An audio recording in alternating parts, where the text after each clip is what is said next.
I want you to imagine this for a second. You've been with someone who pulled away. Maybe they stopped texting as much. Maybe they started giving you excuses about being busy. Maybe they went cold when just weeks ago they were warm and affectionate. You felt it, right? That sinking feeling in your stomach, the uncertainty, the overthinking. It's almost like someone who once saw your heart so clearly suddenly turned their eyes away. And then silence. They vanish into that avoidant space. You're left wondering, do they even care? Did I imagine everything we shared? Was it all in my head? Now here's where it gets fascinating, because what most people don't realize, what I've seen over and over again coaching thousands of people through breakups and confusing relationships, is that avoidance isn't an ending, it's a pattern. And like all patterns, it has stages. There's a cycle to it. And if you don't understand the cycle, you'll misinterpret the signals, you'll think you're crazy, and you'll give your heart away again, only to get hurt in the exact same way.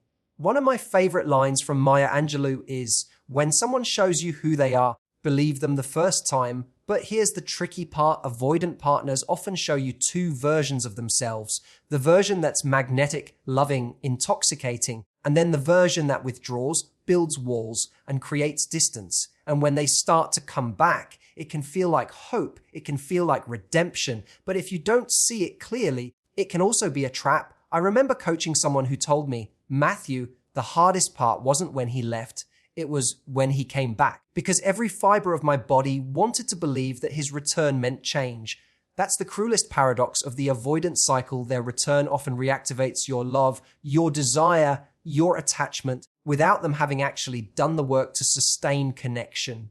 That's why I want to walk you through these stages so you can see behind the curtain of what's really happening. The truth is, avoidants come back in predictable ways. At first, it might look like curiosity, just a little ping, a "hey, how are you?" message out of nowhere. Then it can shift into nostalgia. They'll remind you of the great times you had, because deep down, even their avoidance doesn't erase the fact that you mattered. But as we'll explore, each stage carries its own risks and illusions. And that final stage, the one almost nobody talks about, isn't just about them. It's about you. It's about reclaiming your power, your clarity, your peace, so that you stop being a character in someone else's loop and start being the author of your own story. So as we dive into this, I want you to keep something in mind.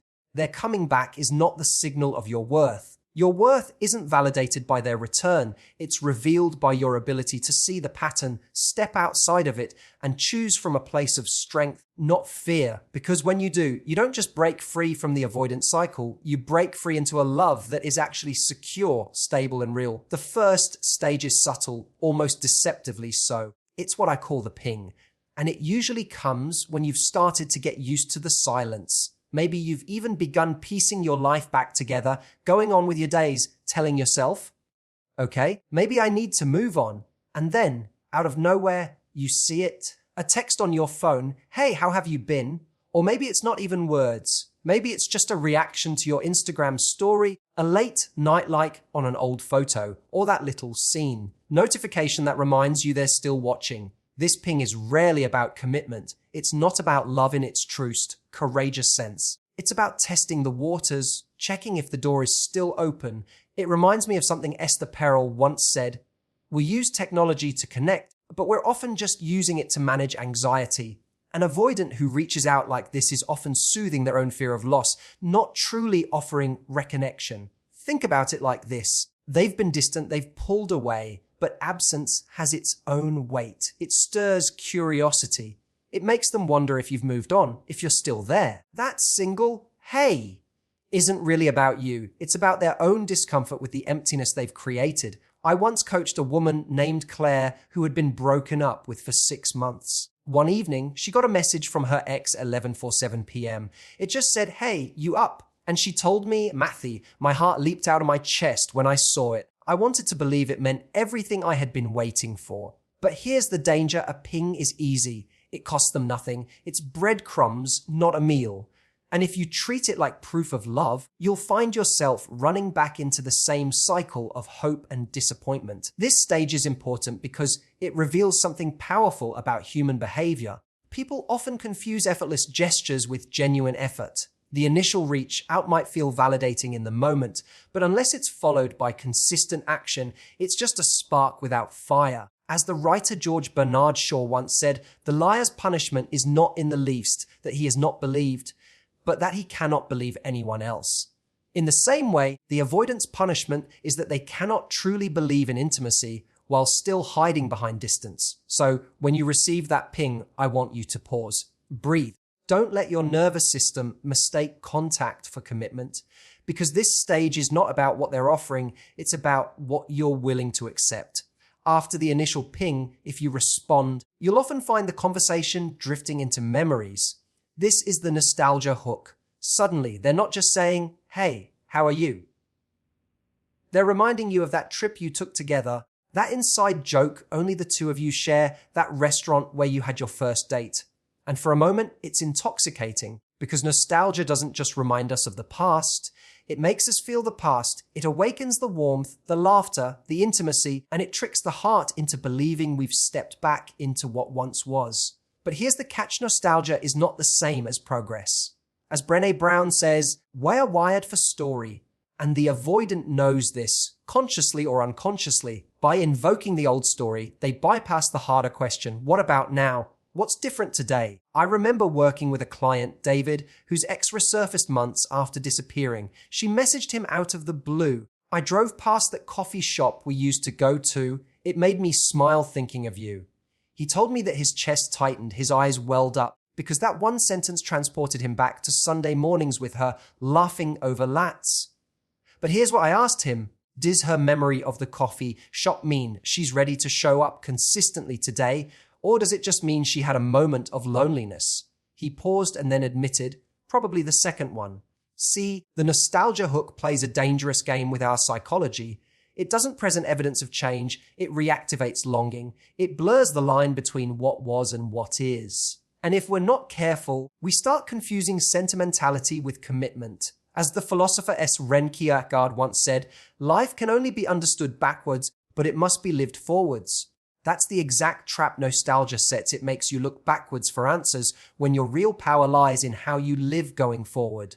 Now, I'm not saying nostalgia is always manipulative. Sometimes it's genuine. Sometimes an avoidant really does miss the closeness, the moments, the bond. But remember this, missing you and being ready for you are not the same thing. The nostalgia hook may open the door to conversation, but it doesn't guarantee they've built the courage or the capacity to stay. So when they start walking you down memory lane, I want you to enjoy the warmth of those memories without being pulled into their gravity. Because love isn't just about the story you've lived, it's about the one you're writing now. So you've responded to the ping. Maybe you've indulged in a little nostalgia.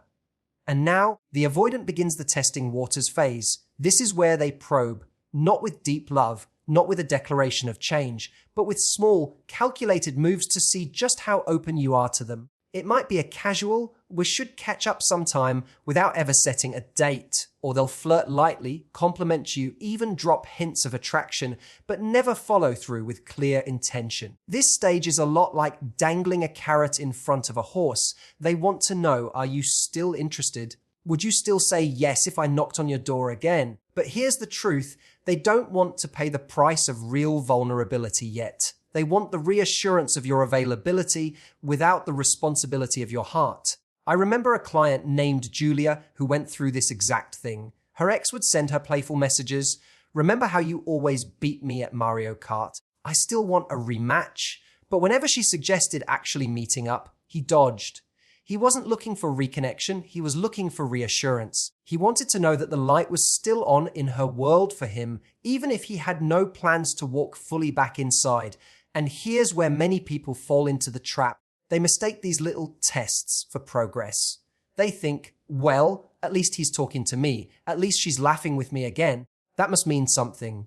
But half steps are not the same as steps forward. Like Maya Angelou said, hoping for the best, prepared for the worst, and unsurprised by anything in between. The testing water stage is that in between. It gives just enough to stir your hope, but not enough to give you security. What makes this stage so difficult is that it plays on your vulnerability. If you're still healing, if you still carry the H of their absence, these little gestures can feel like oxygen after you've been underwater. But let me tell you, real love isn't breadcrumb oxygen. It's consistent air to breathe. Think about it this way. Someone who is truly ready doesn't test your availability. They declare their intention. They don't just say, we should hang out sometime. They say, I want to see you. Are you free Friday? The difference is night and day. One is curiosity. The other is commitment. So when you're in this stage, the question you must ask yourself is, am I mistaking attention for investment? Because unless those playful pings turn into tangible action, you're not dealing with a partner returning. You're dealing with someone easing their own fear of losing you without the courage to fully choose you. Now, here's where things get both exhilarating and dangerous. After the ping and the nostalgia, after they've tested the waters and confirmed you're still open, the avoidant can slip into what I call the temporary reconnection stage. This is when they turn the heat back on. Suddenly, they're more present. They might want to meet up, spend time together, even sleep with you again. For a moment, it feels like the person you fell in love with has returned. And in that moment, your heart says, finally, we're back. But here's the catch. It's not a return, it's a loop. They haven't fixed the root of their avoidance. They haven't confronted the fears or done the work to build lasting intimacy. What they've done is temporarily soothe the ache of distance. Their ache, not necessarily yours. And when that discomfort fades, their old patterns come roaring back. I remember coaching a man named Eric whose ex disappeared for 4 months. Then suddenly she reappeared, texting him daily, wanting to see him, being affectionate, even introducing the idea of giving it another shot. He told me, Matthew, it felt like magic, like she finally realized what we had. But 2 weeks later, she pulled back again, claiming she was too busy and not ready. That's the hot-cold dance in action. Psychologists sometimes call this intermittent reinforcement. It's the same principle used in casinos. When wins are unpredictable, the brain actually becomes more addicted. In relationships, this looks like inconsistency, hot one day, cold the next. And because the warmth is rare, you start to crave it more, mistaking scraps for stability. As Harville Hendrix once wrote, we are born in relationship, we are wounded in relationship, and we can be healed in relationship. But in this stage, instead of healing, the avoidant keeps reopening the wound. The danger here is the illusion of progress. The sleepovers, the laughter, the physical intimacy, they can feel like proof that love has returned. But ask yourself, has consistency returned? Has reliability returned? Has emotional safety returned? If the answer is no, then all you have is the appearance of reconnection, not the reality of it. Here's the thing, real reconnection isn't hot and cold. Real reconnection is steady, it builds momentum, it grows stronger each week. If someone is swinging between intensity and withdrawal, what you're experiencing isn't love reborn, it's love repeating its cycle. So in this stage, you have to stand guard over your heart. Don't just measure how much they've come closer, measure how long they stay. Because anyone can light a fire for a night, but only someone truly ready will keep showing up to add wood, again and again, until the fire actually lasts. And now we arrive at the stage that almost nobody talks about, the one that isn't about them at all, it's about you. Because here's the truth, the final stage of an avoidant coming back is not about their next move, it's about your choice. It's the stage where you realize you're no longer a character being pulled around in their story, you're the author of your own. See, up until now, every stage has been about their rhythm. The ping, the nostalgia, the testing, the temporary reconnection, it's all been about their comfort level, their fear, their timing. But the hidden stage is when you finally understand that you don't have to keep dancing to the beat of someone else's avoidance. You get to set the tempo. You get to decide if the cycle ends here. I remember coaching a woman named Elena who went through this exact awakening. Her avoidant ex came back after 8 months apart, pinged her, reminisced about their favorite trips, flirted with her, even pulled her back into weekends together, and for a while she was swept up in it.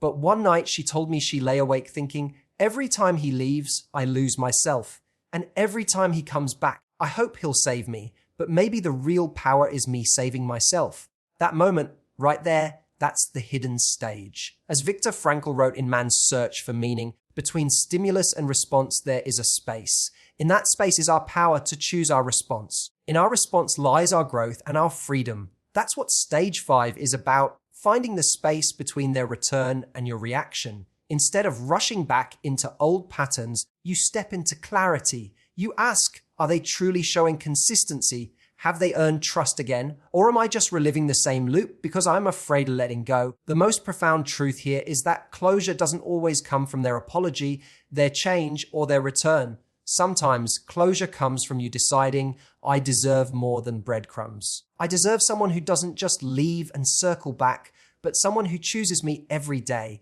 And when you see that clearly, their cycle loses its power. The hidden stage is liberation. It's when you stop asking, will they come back? And start asking, do I even want them back? It's when you realize the question isn't whether they'll change, it's whether you'll settle. And once you claim that choice, you've broken the loop forever. So here's what I want you to hold on to. Love is not about waiting for someone to conquer their avoidance. Love is about recognizing your worth so powerfully that you'll only accept a partner who shows up fully. Because the real comeback story isn't them returning, it's you rising. So we've walked through the 5 stages, from the ping that jolts your heart, to the sweet but dangerous nostalgia, to the subtle tests, to the hot, cold dance of temporary reconnection, and finally, the stage where the real power shifts into your hands. And if there's one thing I want you to take away from all of this, it's that their return doesn't define your worth. Your worth isn't proven because someone circles back. Your worth is proven when you stand tall enough to say, unless you can love me consistently, fully, and bravely, I will not give you my heart again. Because here's the truth, you deserve a love that is steady, not a love that is seasonal. You deserve a love that doesn't just remember the good times, but shows up in the hard times. You deserve someone who doesn't need to keep disappearing to realize your value. They see it every day and they choose it every day. So my call to action for you is this: the next time an avoidant comes back into your life, don't ask, will they stay? Instead, ask yourself, am I going to let this pattern repeat? Or am I ready to close the chapter and open the door to someone who can truly give me the love I deserve? That's the decision that changes everything. That's the decision that frees you. And as we close, I just want to say this: may you have the strength to let go of what hurts you, the wisdom to see clearly through patterns that once confused you, and the courage to open your heart only where it will be cherished. My prayer for you is simple. May you never mistake someone's return for your redemption, and may you always know you are already enough. Exactly as you are, take care of yourself, be gentle with your heart, and remember, real love is not about who comes back. Real love is about who never leaves. God bless you, and goodbye.